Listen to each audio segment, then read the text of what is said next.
ಎಸ್ಸಿನ ಮುಖ್ಯಮಂತ್ರಿ ಡಿ.ಕೆ. ಶಿವಕುಮಾರ್ ಅವರ ಸಚಿವ ಸಂಪುಟದಲ್ಲಿ ಅತ್ಯಂತ ಜವಾಬ್ದಾರಿಯುತವಾದ ಗೃಹ ಸಚಿವ ಹುದ್ದೆಯನ್ನು ಅಲಂಕರಿಸಿದ ತಕ್ಷಣವೇ ಪ್ರಿಯಾಂಕ್ ಖರ್ಗೆ ಅವರು ಇವತ್ತು ಒಂದು ಟ್ವೀಟ್ ಅನ್ನು ಮಾಡಿದ್ದಾರೆ. ಗೃಹ ಸಚಿವರಾಗಿ ಅಧಿಕಾರ ವಹಿಸಿಕೊಂಡು ಇನ್ನು 48 ಗಂಟೆಗಳು ಕೂಡ ಕಳೆದಿಲ್ಲ. ಅದಾಗಲೇ ಇಡೀ ರಾಜ್ಯದ ಕಾನೂನು ಸುವ್ಯವಸ್ಥೆಯನ್ನು ಬದಿಗಿಟ್ಟು ರಾಷ್ಟ್ರೀಯ ಸ್ವಯಂ ಸೇವಕ ಸಂಘದ ವಿರುದ್ಧ ಬಹಿರಂಗ ಸಮರವನ್ನು ಸಾರಿದ್ದಾರೆ.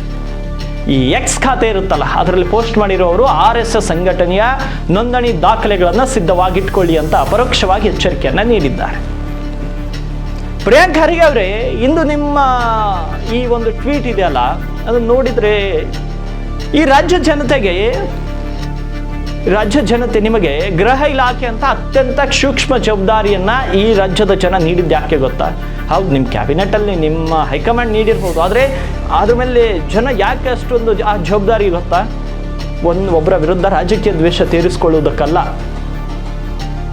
6.5 ಕೋಟಿ ಕನ್ನಡಿಗರ ರಕ್ಷಣೆ ನೀಡುವುದಕ್ಕನ್ನೋದನ್ನ ತಾವು ಮರಿಬಾರ್ದು.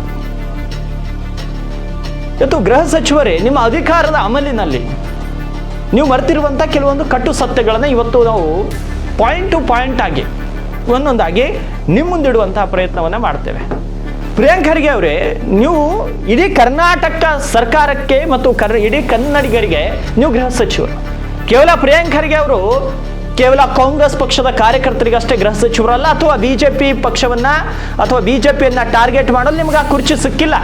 ನಿಮ್ಮ ಸಂಬಳ, ನಿಮ್ಮ ಕಾರು, ನಿಮ್ಮ ಭದ್ರತೆ ಎಲ್ಲವೂ ಕೂಡ ರಾಜ್ಯದ ಸಾಮಾನ್ಯ ತೆರಿಗೆದಾರನ ದುಡ್ಡಿನಿಂದ ಬರುತ್ತೆ. ಆ ತೆರಿಗೆದಾರರಲ್ಲಿ RSSನವರು ಇದ್ದಾರೆ, BJPಯವರು ಇದ್ದಾರೆ, ಆಮ್ ಆದ್ಮಿಯವರು ಇದ್ದಾರೆ. ಪ್ರತಿಯೊಬ್ಬ ನಾಗರಿಕನ ಜೀವ ಮತ್ತು ಆಸ್ತಿಗೆ ರಕ್ಷಣೆ ನೀಡುವುದು ಗೃಹ ಸಚಿವರ ಕರ್ತವ್ಯವೇ ಹೊರತು ಸದಾಕಾಲ ಚುನಾವಣೆ ಮೋಡ್ನಲ್ಲಿ ಇದ್ದು ವಿರೋಧಿಗಳನ್ನು ಹೆದರಿಸುವುದಲ್ಲ. ಗೃಹ ಇಲಾಖೆ ಜವಾಬ್ದಾರಿ ಸಿಕ್ಕ ತಕ್ಷಣ ಒಬ್ಬ ದಕ್ಷ ಸಚಿವರು ಏನ್ ಮಾಡ್ಬೇಕಿತ್ತು ಗೊತ್ತಾ? ರಾಜ್ಯದಲ್ಲಿ ಹೆಚ್ಚುತ್ತಿರುವ ಸೈಬರ್ ಅಪರಾಧಗಳು, ಹೆಣ್ಣುಮಕ್ಕಳ ಮೇಲಿನ ದೌರ್ಜನ್ಯಗಳು, ಡ್ರಗ್ಸ್ ಮಾಫಿಯಾ, ಕಾನೂನು ಸುವ್ಯವಸ್ಥೆಯ ವೈಫಲ್ಯಗಳ ಬಗ್ಗೆ ಸಭೆ ಕರೆದು ಖಡಕ್ ಸೂಚನೆ ನೀಡಬೇಕಿತ್ತು. ಆದ್ರೆ ನೀವು ಅಧಿಕಾರ ಸ್ವೀಕರಿಸಿದ 48 ಗಂಟೆ ಒಳಗೆ ಟ್ವಿಟರ್ನಲ್ಲಿ ಕುಳಿತು RSS ನೋಂದಣಿ ಪತ್ರ ಎಲ್ಲಿದೆ ಅಂತ ಕೇಳ್ತಾ ಇದ್ದೀರಲ್ಲ. ಇಲಾಖೆ ಫೈಲ್ಗಳಿಗಿಂತ ನಿಮಗೆ RSS ಮೇಲಿನ ದ್ವೇಷದ ಫೈಲ್ಗಳೇ ಹೆಚ್ಚಿಗೆ ಆಯ್ತಾ ಅಥವಾ ಮುಖ್ಯವಾಯ್ತಾ ಸ್ವಾಮಿ? ನಿಮ್ಮ ಸ್ವಂತ ಹೆಮ್ಮೆಯ ಪ್ರದೇಶವಾದ ನಮ್ದು ನಿಮ್ದು ಎಲ್ಲರದು ಒಂದೇ ಕಲ್ಯಾಣ ಕರ್ನಾಟಕ. ಈ ಭಾಗದ ಜನರು ನೀವು ಗೃಹ ಸಚಿವರಾದಾಗ ಸಂಭ್ರಮಿಸಿದ್ರು, ಅದರಲ್ಲಿ ಕೂಡ ನಾನು ಕೂಡ ಒಬ್ಬ. ಯಾಕೆ ಗೊತ್ತಾ? ಈ ಭಾಗದಲ್ಲಿ ವ್ಯಾಪಕವಾಗಿರುವ ಅಕ್ರಮ ಮರಳು ದಂಧೆ, ಗಾಂಜಾ ಜಾಲ, ಗಡಿ ಭಾಗದ ಅಪರಾಧಗಳು, ಅಕ್ಕಿ ಕಳ್ಳರಿಗೆ ಬ್ರೇಕ್ ಹಾಕ್ತೀರಿ ಎಂಬ ದೊಡ್ಡ ಆಸೆ ನಂದಾಗಿತ್ತು ಮತ್ತು ಈ ಭಾಗದ ಜನರದಾಗಿತ್ತು. ಕಲ್ಯಾಣ ಕರ್ನಾಟಕದ ಹಿಂದುಳಿದ ಜನತೆಗೆ ನ್ಯಾಯ ಕೊಡಿಸುವ ಭರವಸೆಯಾಗಿದ್ದ ನೀವು ಇಂದು ಆ ಭಾಗದ ಮೂಲಭೂತ ಸಮಸ್ಯೆಗಳನ್ನು ಗಾಳಿ ತೂರಿ ಬೆಂಗಳೂರಿನ AC ಕೊಠಡಿಯಲ್ಲಿ ಕುಳಿತು ರಾಜಕೀಯ ವೇಳೆ ಬಯಸ್ಕೊಳ್ತಾ ಇದ್ದೀರಿ. ಇದು ಕಲ್ಯಾಣ ಕರ್ನಾಟಕ ಜನತೆಗೆ ನೀವು ಮಾಡುತ್ತಿರುವಂತ ದೊಡ್ಡ ದ್ರೋಹವಾಗಿದೆ ಸ್ವಾಮಿ ಇದು. ಯಾಕೆಂದ್ರೆ ಈ ಭಾಗದ ಜನನ ಬಹಳಷ್ಟು ನಂಬಿದ್ದೀವಿ. ಪ್ರಿಯಾಂಕ್ ಖರ್ಗೆ ಅವರು ಹೋಮ್ ಮಿನಿಸ್ಟರ್ ಆದ್ರೆ ಖಡಕ್ ನಿರ್ಧಾರಗಳನ್ನ ತಗೊಳ್ತಾರೆ, ಕ್ರೈಮ್ ರೇಟ್ ಕಡಿಮೆ ಆಗುತ್ತೆ ಅಂತ. ನೀವು ಬರೀ RSSನವರ ವಿರುದ್ಧ ಹಿಂದೆ ಬಿದ್ದಿದ್ದೀರಲ್ಲ ಸ್ವಾಮಿ. ನಿಮ್ಮ ಸಹೋದ್ಯೋಗಿ ಸಚಿವ ಶರಣ ಪ್ರಕಾಶ್ ಪಾಟೀಲ್ ಅವರು ಯಾರು ಕಾನೂನಿಗಿಂತ ದೊಡ್ಡರವಲ್ಲ, RSS ನೋಂದಣಿ ಮಾಡಿಸ್ಲಿ ಅಂತ ನಿಮ್ಮ ಬೆಂಬಲಕ್ಕೆ ನಿಂತು. ಹೌದು, ಕಾನೂನು ಎಲ್ರಿಗೂ ಒಂದೇ, ಆದ್ರೆ ಕಾನೂನನ್ನ ರಾಜಕೀಯ ಅಸ್ತ್ರವನ್ನಾಗಿ ಬಳಸಿ ಈ ರೀತಿ ಟ್ವೀಟ್ ಅದು ಮಾಡೋದು ಸಚಿವರಿಗೆ ಶೋಭೆ ತರುವುದಿಲ್ಲ. RSS ಇಂದು ನಿನ್ನೆ ಹುಟ್ಟಿದ ಸಂಸ್ಥೆ ಅಲ್ಲ. ಜವಾಹರ್ಲಾಲ್ ನೆಹರು ಅವರ ಕಾಲದಿಂದಲೂ ಹಿಡಿದು ಇಂದಿರಾ ಗಾಂಧಿವರೆಗೂ ಕಾಂಗ್ರೆಸ್ ಸರ್ಕಾರಗಳು RSS ಅನ್ನ ನಿಷೇಧಿಸಲು ನೋಡಿ ವಿಫಲವಾಗಿದೆ. ದೇಶದ ಸಂವಿಧಾನ ಶಿಲ್ಪಿ ಡಾಕ್ಟರ್ BR ಅಂಬೇಡ್ಕರ್ ಅವರೇ RSS ಶಿಬಿರಕ್ಕೆ ಹೋಗಿ ಅಲ್ಲಿನ ಶಿಸ್ತನ್ನ ಶ್ಲಾಘಿಸಿದ್ರು ಎಂಬ ಇತಿಹಾಸ ನಿಮಗೆ ಗೊತ್ತಿಲ್ವೇ ಸ್ವಾಮಿ? ಇವತ್ತು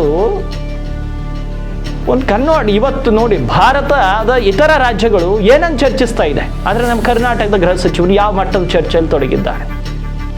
ಜಾಗತಿಕ ಮತ್ತು ರಾಷ್ಟ್ರೀಯ ಪ್ರವೃತ್ತಿ ಕರ್ನಾಟಕದಲ್ಲಿ ಗೃಹ ಸಚಿವರ ಆದ್ಯತೆ ಇದು.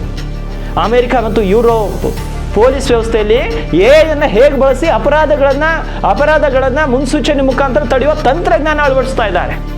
ಆದರೆ ಕರ್ನಾಟಕದಲ್ಲಿ 100 ವರ್ಷದ ಹಿಂದಿನ ಇತಿಹಾಸ ಇರುವ ದೇಶಭಕ್ತ ಸಂಘಟನೆ ಅಂದ್ರೆ ನೋಂದಣಿ ಪತ್ರ ಎಲ್ಲಿದೆ ಅಂತ ಹುಡುಕಲಾಗ್ತಾ ಇದೆ.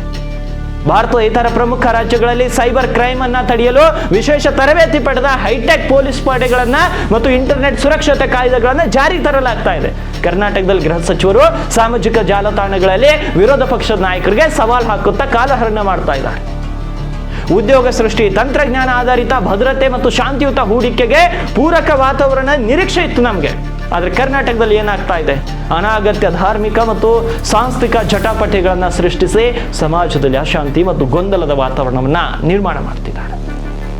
ಬಿಜೆಪಿಯ ಸಂಸದರಾದ ಕೋಟಾ ಶ್ರೀನಿವಾಸ್ ಪೂಜಾರಿ ಕೂಡ ಅದೇ ಹೇಳಿದ್ದಾರೆ.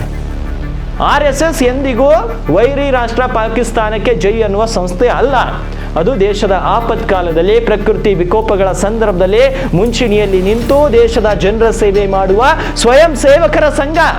ಅಂತಹ ಸಂಘಟನೆಯನ್ನ ನಿಂದಿಸುವುದು, ಹೆದರಿಸುವುದು ನಿಮ್ಮ ರಾಜಕೀಯ ಬೇಳೆ ಬಯಸಬಹುದೇ ಹೊರತು ಅದರಿಂದ ರಾಜ್ಯದ ಜನತೆಗೆ ಯಾವುದೇ ಪ್ರಯೋಜನ ಇಲ್ಲ. ಪ್ರಿಯಾಂಕ್ ಖರ್ಗೆ ಅವರೇ, ನಿಮ್ಮ ಮೇಲೆ ರಾಜ್ಯದ ಜನತೆ, ವಿಶೇಷವಾಗಿ ನಮ್ಮ ಕಲ್ಯಾಣ ಕರ್ನಾಟಕದ ಯುವಕರು ಅಪಾರವಾದ ಭರವಸೆಯನ್ನ ಇಟ್ಟಿದ್ದಾರೆ. ಗೃಹ ಸಚಿವರ ಕುರ್ಚಿ ಎನ್ನುವುದು ಕೇವಲ ತನಿಖಾ ಸಂಸ್ಥೆಗಳನ್ನ ಬಳಸಿ ಎದುರಾಳಿಗಳನ್ನ ಸದೆಬಡಿಯುವ ಸಿಂಹಾಸನವಲ್ಲ, ಅದು ರಾಜ್ಯದ ಪ್ರತಿಯೊಬ್ಬ ಪ್ರಜೆಯ ಭದ್ರತೆಯ ಸಿಂಹಾಸನ. ದೇಶದ ರಾಜಕಾರಣವನ್ನ ಬದಿಗಿಟ್ಟು ಇಲಾಖೆ ಕಡೆ ಗಮನ ಹರಿಸಿ. ರಾಜ್ಯದಲ್ಲಿ ಕಾನೂನು ಸುವ್ಯವಸ್ಥೆ ಹದಗೆಟ್ರೆ ಇತಿಹಾಸ ನಿಮ್ಮನ್ನ ಕ್ಷಮಿಸುವುದಿಲ್ಲ ಸ್ವಾಮಿ. ನಿಮ್ಮ ಮಿತಿಯೊಳಗೆ ಕೆಲಸ ಮಾಡಿ ಇಡೀ ರಾಜ್ಯಕ್ಕೆ ಮಾದರಿಯಾಗುವ ಏಕೈಕ ಗೃಹ ಸಚಿವರಾಗಿ ಹೊರಹೊಮ್ಮಿ ಎಂಬುದೇ ನಮ್ಮ ಈ ಕಲ್ಯಾಣ ಕರ್ನಾಟಕ ಭಾಗದ ಜನತೆಯ ಆಶಯ ಸ್ವಾಮಿ. ಅದರನ್ನ ನೀವು ಪಾಲಿಸಬೇಕಾದಂತಹ ಅನಿವಾರ್ಯತೆ ಇದೆ. ಯಾಕಂದ್ರೆ ನಮಗೆ ಈ ಗೃಹ ಸಚಿವ ಮತ್ತೆಷ್ಟು ವರ್ಷಕ್ಕೆ ಸಿಗುತ್ತೋ, ಆದರೆ ಸಿಗುವ ಮಟ್ಟಿಗಾದರೂ ಪ್ರಿಯಾಂಕ್ ಖರ್ಗೆ ಅನ್ನೋರು ಇದ್ರು, ಕಲ್ಯಾಣ ಕರ್ನಾಟಕ ಭಾಗದವರು. ಅವರ ಡಿಪಾರ್ಟ್ಮೆಂಟ್ ಕೈಯಲ್ಲಿ ಹಿಡಿದಾಗ, ಆ ಗೃಹ ಸಚಿವ ಇಲಾಖೆ ಅಂತ ತಗೊಂಡಾಗ ಇಡೀ ಪೊಲೀಸ್ ಡಿಪಾರ್ಟ್ಮೆಂಟ್ ಅನ್ನ ಕಂಟ್ರೋಲಲ್ಲಿಟ್ಟು ಕ್ರೈಮ್ ರೇಟ್ ಅನ್ನ ಕಡಿಮೆ ಮಾಡಿದ್ರು, ಅತ್ಯಾಚಾರಗಳು ಕಡಿಮೆ ಆದವು, ಅನೇಕರಿಗೆ ಶಿಕ್ಷೆ ಆಯಿತು, ಎಲ್ಲ ವಂಚನೆಗಳು ಕಡಿಮೆ ಆದವು ಅನ್ನೋ ಹೆಸರು, ಕೀರ್ತಿ ನಮ್ಮ ಭಾಗಕ್ಕೆ ಬರಬೇಕು. ಅದನ್ನು ಬಿಟ್ಟು RSSನವ್ರನ್ನ ಟೀಕೆ ಮಾಡೋದು, BJP ಅವ್ರನ್ನ ಟೀಕೆ ಮಾಡೋದು ಬೇಕಿಲ್ಲ ಸ್ವಾಮಿ. ತಪ್ಪು ಮಾಡಿದ್ರೆ ಕಾಂಗ್ರೆಸ್ನವ್ರನ್ನ ಕರ್ಕೊಂಡು ಹೋಗಿ ಜೈಲಿಗೆ ಹಾಕಿ, ತಪ್ಪು ಮಾಡಿದ್ರೆ BJP ಅವ್ರನ್ನ ಬಿಡಬೇಡಿ, ಕಾಂಗ್ರೆಸ್ನವರು ಬಿಡಬೇಡಿ, JDSನವರು ಬಿಡಬೇಡಿ, ನನಗೂ ಬಿಡಬೇಡಿ, ಯಾರಿಗೂ ಬಿಡಬೇಡಿ ತಪ್ಪು ಮಾಡಿದವರಿಗೆ. ಆದರೆ ವೈಯಕ್ತಿಕ ದ್ವೇಷ ಮತ್ತೆ ಒಂದು ಸಂಸ್ಥೆ ವಿರುದ್ಧ ಈ ರೀತಿ ಮಾಡಿ ಅದರಲ್ಲಿ ಕಾಲಹರಣ ಮಾಡೋಕ್ಕಿಂತಲೂ ಈ ರಾಜ್ಯಕ್ಕೆ ಏನು ಬೇಕೋ ಅದ್ರ ಮೇಲೆ ಕೆಲಸ ಮಾಡಿದರೆ ಒಳಿತು ಅನ್ನೋದು ನನ್ನ ವೈಯಕ್ತಿಕ ಅಭಿಪ್ರಾಯ.